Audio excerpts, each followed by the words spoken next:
Hello students, hope you all are doing well.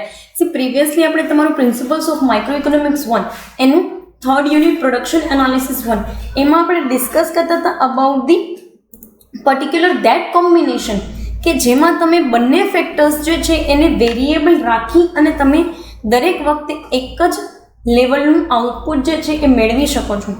બરાબર, એ વસ્તુ વિશે આપણે ડિસ્કસ કરી લીધું જેનું નામ હતું આઇસોકોન્ટ કર્વ, અને જેના માટે જેની પ્રોપર્ટીઝ પણ આપણે ડિસ્કસ કરી લીધી કે it must be downward sloping or it must be negatively slope. બરાબર, એના પછી આપણે એવી વસ્તુ પણ ડિસ્કસ કરી કે it is convex to the origin. જેવો ઓરિજિનલ કોઈ મેપનો કન્સેપ્ટ બનતો હોય કે એનો ડાયાગ્રામ બને છે એવો જ સેમ ડાયાગ્રામ આઇસોકોન્ટનો પણ બને છે.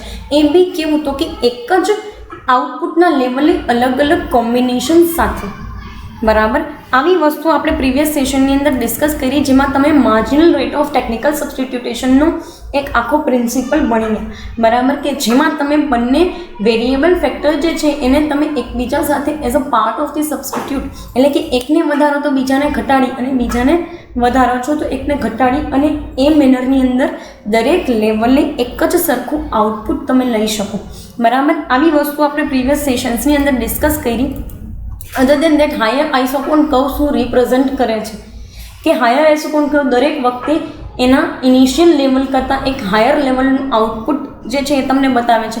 The reason behind this is just that કે તમે બંને પેરામીટરની અંદર ઇન્ક્રીઝ કરો છો કાં તો બંને પેરામીટરની અંદર ડિક્રીઝ કરો છો. બરાબર, એટલે કે બંને વેરિયેબલ ફેક્ટરની અંદર. At last we were discussing about the it does not, એટલે કે isocosts does not particularly intersect with one another.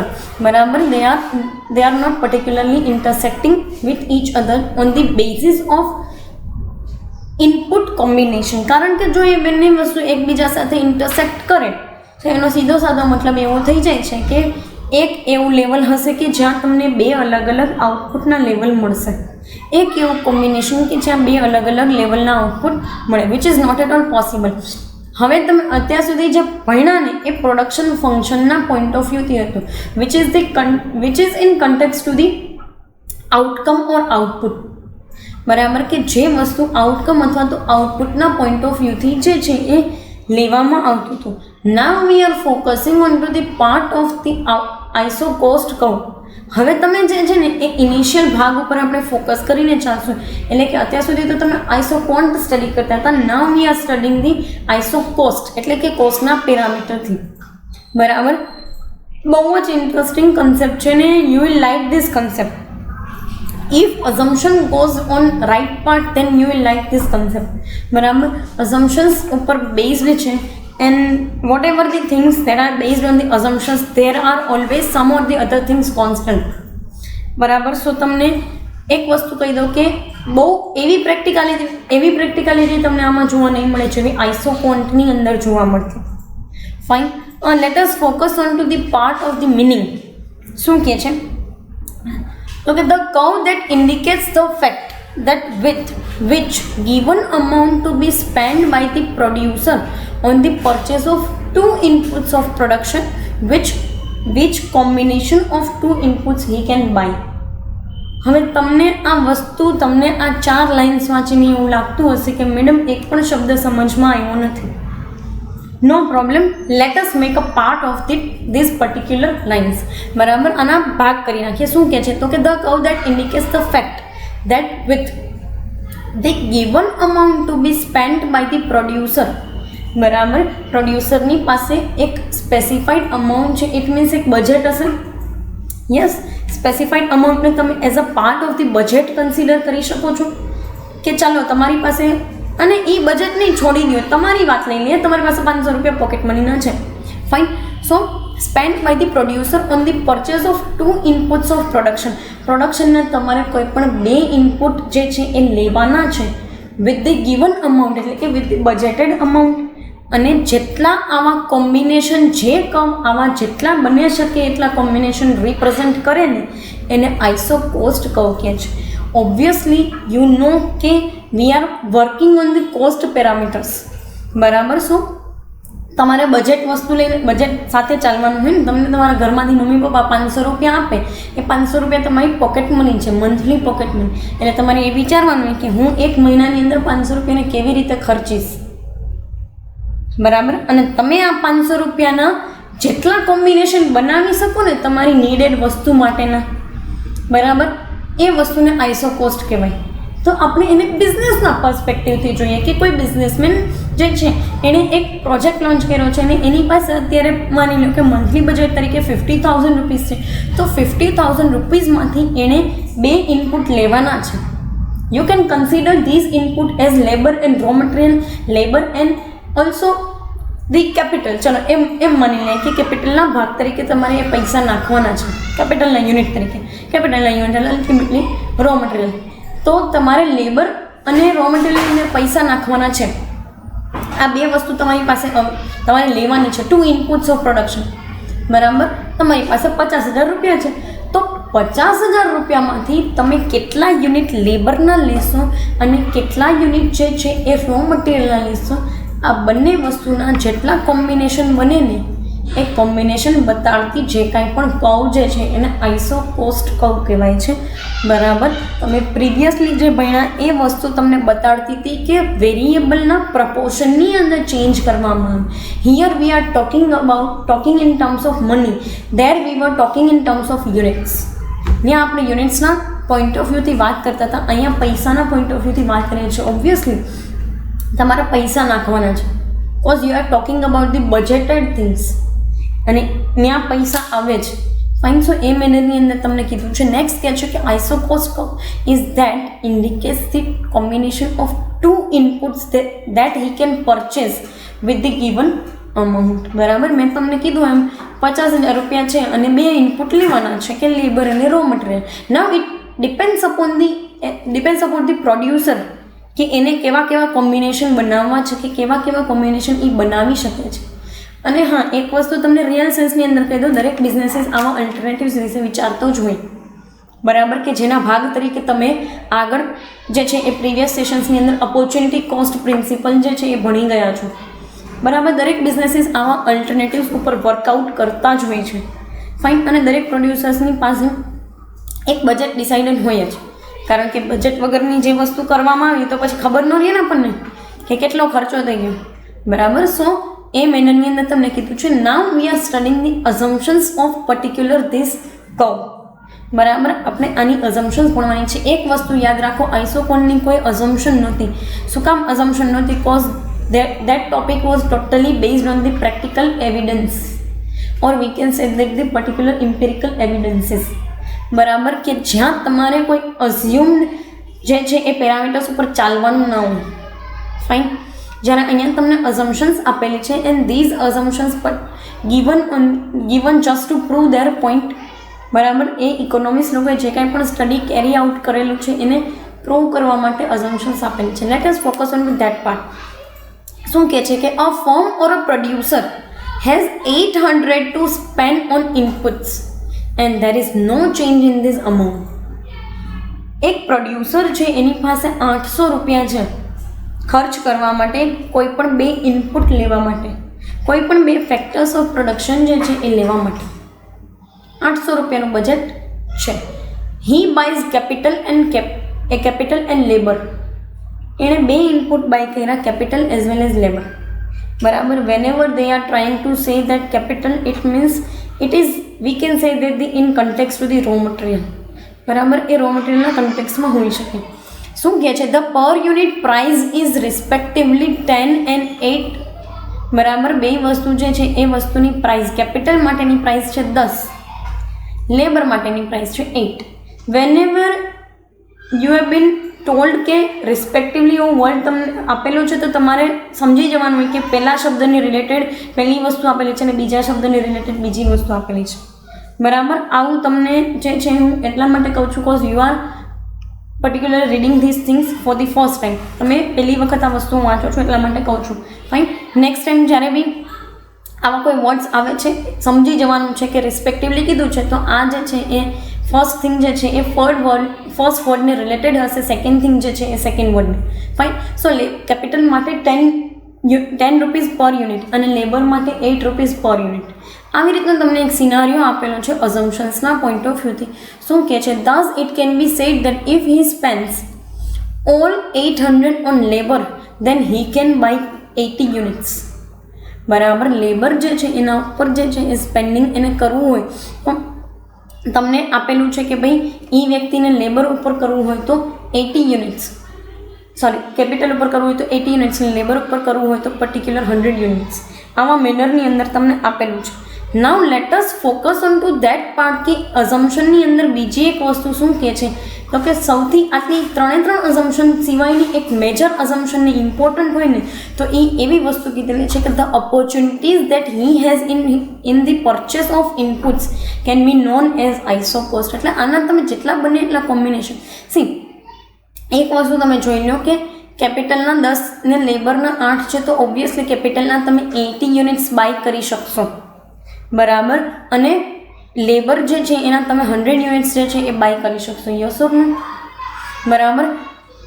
C શું કહે છે આગળ? So the units of labour and 100 units of capital are the final 100 units of labour are the final limit of firms purchase. Firm જે છે એ આ purchase જે છે એ finally આટલી જ કરી શકે છે, એકના 80 યુનિટ અને એકના 100 unit. Now it is depend upon you કે કોના 80 લેવા, કોના 100 લેવા, કે કોના 70 લેવા અને એની સામે જે છે એ કોના 110 લેવા.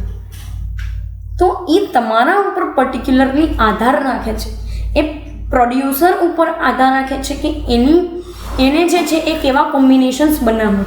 આગળ હું તમને ડાયાગ્રામની અંદર કોમ્બિનેશન્સ પણ સ્પેસિફાઈ કરી આપું છું કે કેવા કોમ્બિનેશન્સ એને બનાવવા જોઈએ. ફાઇન. શું કહે છે? લાસ્ટ તમને એટલું કીધું છે કે opportunities that he has in the purchase of inputs can be known as the iso cost. બરાબર, આઈસો કોસ્ટ કોને કહેવાય તો કે એની પાસે બને એટલી જેટલી મલ્ટિપલ ઓપોર્ચ્યુનિટીઝ અવેલેબલ છે in context to making out these combinations. બરાબર, તમે 800 રૂપિયામાંથી 10 રૂપિયા પર યુનિટના કેપિટલના કેટલા કોમ્બિનેશન કેટલા યુનિટ બાય કરી શકો છો ને 8 રૂપિયાએ લેબરના કેટલા બાય કરી શકો છો, એ પોઈન્ટ ઓફ વ્યૂથી જો તમે જોવા જાઓ તો તમારી પાસે એવા કેટલા કોમ્બિનેશન્સ હોય કે જેના ઉપર તમે વર્કઆઉટ કરી શકો છો અને જેટલા કોમ્બિનેશન રિપ્રેઝન્ટ કરે છે એને આઈસો કોસ્ટ કર્વ કહેવાય છે. Let us discuss on that part. C અહીંયા તમને લેબરના યુનિટ્સ આપી દીધા છે 80 અને કેપિટલના આપી દીધા છે 100. ફાઇન. બંને યુનિટ જે છે એ CC1 નામની કર્વ ઉપર આપેલા છે. હવે તમને એમ થાય કે મેડમ તો અહીંયા ના બને જ ને, અહીંયા 60 નહીં બનશે ને 80 નહીં બનશે. But the thing is that કે એમાં અમાઉન્ટનો ચેન્જ આવશે, એ વસ્તુની અંદર અમાઉન્ટનો ચેન્જ આવશે. See obviously whenever you are purchasing out more unit of any of the item, બરાબર, કાં તો તમે જે છે એ પ્રાઇસની અંદર ચેન્જ લાવી, પ્રાઇસ ઓછી કરી અને તમે વધારે યુનિટ્સ બાય કરી શકો છો. ઓર એલ્સ એવું કોમ્બિનેશન બનાવો કે જેમાં એક ફેક્ટરના વધારે યુનિટ બીજાના ઓછા, કાં તો બંનેના 50%, બરાબર, બંનેના સિમિલર યુનિટ્સ જે છે તમે બાય કરી શકો. સો you can make any of the combination. બરાબર. હજુ એ તમને આમાં જો કન્ફ્યુઝન હોય તો બહુ એક સીધું સાદું એક્ઝામ્પલ આપું કે તમારી પાસે ઓપ્શન છે અત્યારે કે તમારે નવું બેગ લેવું છે, નવા શૂઝ લેવા છે. યોર પોકેટ મની ઇઝ સે for the example 1000 rupees. Now it is depend upon you કે કઈ વસ્તુ તમારા માટે ઇમ્પોર્ટન્ટ છે.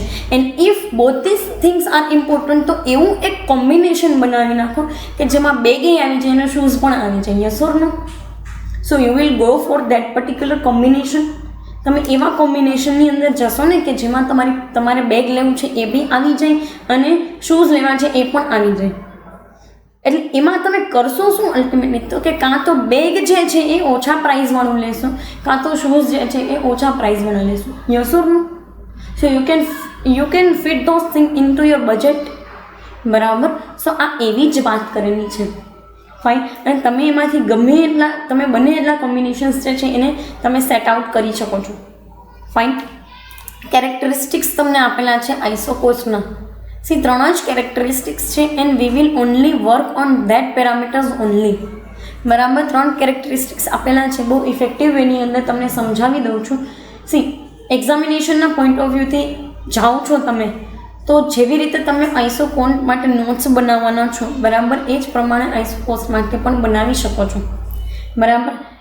હું શું કામ દરેક વખતે આવી નોટ્સ માટે કન્સર્ન રહું છું, cause it is the particular your benefit, તમારા બેનિફિટ માટે આ વસ્તુઓ કરવામાં આવે છે ને તમે હેન્ડમેડ નોટ્સ પ્રીવિયસલી બી બનાવતા આવ્યા છો.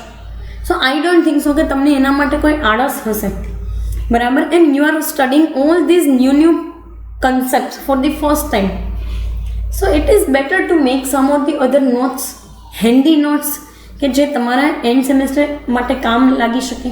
Fine, so go for these things. First તમને કહે છે કે if the amount to be spend on the factors or inputs remains constant and if the prices of input decreases the slope of isocost becomes less intense. On the contrary, if the prices increase, isocost curve slope becomes more intense. કહેવાનો મતલબ એવો છે કે આ વસ્તુની price જો 10 અને 8 રૂપિયા ન હોત બરાબર, અને 5 અને 8 રૂપિયા હોત કે 7 અને 9 રૂપિયા હોત, તો એનો સ્લોપ જે છે ને એ ઇન્ટેન્સ બને. એનો સ્લોપ આવી રીતે બને, આના કરતાં અહીંયા લાઈન આવ્યું હોત. યસુરનું તો એ વેની અંદર જો તમે જોવા જાઓ તો 60 ને 80ના પેરામીટર્સ ઉપર કદાચ આપણે હોત બરાબર. But if we are increasing the price બરાબર, તો જેટલી ઓછી પ્રાઇસ હોત ને એટલો તમને ઉપર સ્લોપ મળત. યસુરનું કારણ કે એટલે તમે વધારે યુનિટ્સ બાય કરી શકો. જેટલી વધારે પ્રાઇસ હોત ને એટલો જ તમને અહીંયા નીચે જે છે એ કર્વ મળત. પ્રોબેબલી વી કેન સે કે આપણે ઝીરોની જે છે નજીક પણ પહોંચી ગયા હોત. શું કામ? કારણ કે પર યુનિટ પ્રાઇસ જેટલી વધારે હોત એટલા જ તમે એના પ્રમાણે યુનિટ્સ જે છે એ ઓછા લઈ શકત, ઓછા પરચેઝ કરી શકત. યસોરનું અને પર યુનિટ પ્રાઇસ જે છે જેટલી વધારે હોત એટલા તમે જેટલી ઓછી હોત એટલા તમે વધારે યુનિટ બાય કરી શકત. યસોરનું. સો ઇન દેટ કન્ટેક્સ્ટ એ લોકો એવું કહે છે કે જો પર યુનિટ પ્રાઇસ ઓછી હોત તો શેપ જે છે એ અથવા તો સ્લોપ જે છે એ વધારે ઇન્ટેન્સ હોત બરાબર, અને પર યુનિટ પ્રાઇસ ઓછી હોત તો સ્લોપ જે છે એ ઓછો ઇન્ટેન્સ હોત. યસોરનું. ફાઇન. સો એ કન્ટેક્સની અંદર તમને આપેલું છે.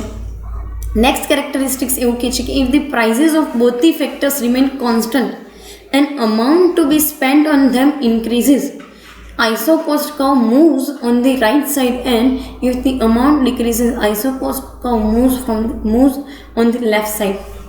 એટલે કે ફેક્ટર્સ કોન્સ્ટન્ટ જ રહે છે પણ એના ઉપર ખર્ચ કરવામાં આવતી અમાઉન્ટ જે છે એ વધે કે ઘટે છે બરાબર. એટલે હમણાં મેં જેમ તમને કીધું એમ કે 7 અને 9 પ્રાઇસ થઈ જાય તો ઓબ્વિયસલી કાં તો જે છે એ રાઈટ સાઈડ મૂવ થશે અને કાં તો લેફ્ટ સાઈડ મૂવ થશે.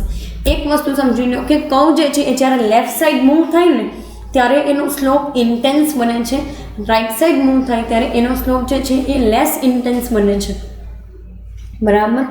આ વસ્તુ હંમેશા ધ્યાનમાં રાખવાની છે કે જ્યારે પણ તમે અમાઉન્ટ એના ઉપર સ્પેન્ડ કરો છો એ વધી જાય તો મોર ઇન્ટેન્સ બને છે, જ્યારે અમાઉન્ટ સ્પેન્ડ કરો છો એ ઘટી જાય તો અથવા તો ઓછી થઈ જાય તો લેસ ઇન્ટેન્સ છે. ફાઇન બરાબર. નેક્સ્ટ તમને કેરેક્ટરિસ્ટિક કીધું છે કે if the price of input changes slope of isocost curve and amount of the amount spent on input changes, isocost curve changes its place. Obviously both the cases, બંને કેસીસની અંદર જે છે એ તમે જોવા જાઓ આઇસોકોસ્ટ તો એ પોતાની પ્લેસ ચેન્જ કરે છે બરાબર. It will move either on the right side or on the left hand side બરાબર. બેમાંથી કોઈ પણ સાઈડ જે છે એ મૂવ કરે છે.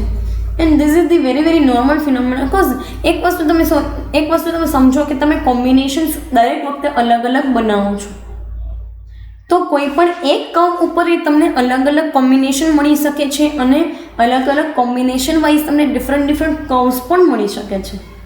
Fine. So a point of વ્યૂથી લાસ્ટ કેરેક્ટરિસ્ટિક્સ આપેલું છે. Here we are ending this session બરાબર. અહીંયા આપણે જે છે એ સેશન પૂરો કરીએ છીએ અને આઇસોકોસ્ટ કર્વનો કન્સેપ્ટ પણ કમ્પ્લીટ થાય છે. કાંઈ બહુ રોકેટ સાયન્સ છે નહીં. જેવી વસ્તુ આપણે કોન્ટના પર્સપેક્ટિવથી બે વેરિયેબલ ઇનપુટને પ્રોડક્શનના સાઈડ જોતા હતા અને લેવલ ઓફ આઉટપુટના સાઈડ જોતા હતા, એવી જ રીતે આપણે અહીંયા અમાઉન્ટ જે સ્પેન્ડ કરીએ છીએ એના સાઈડથી જોઈએ છીએ. ફાઇન.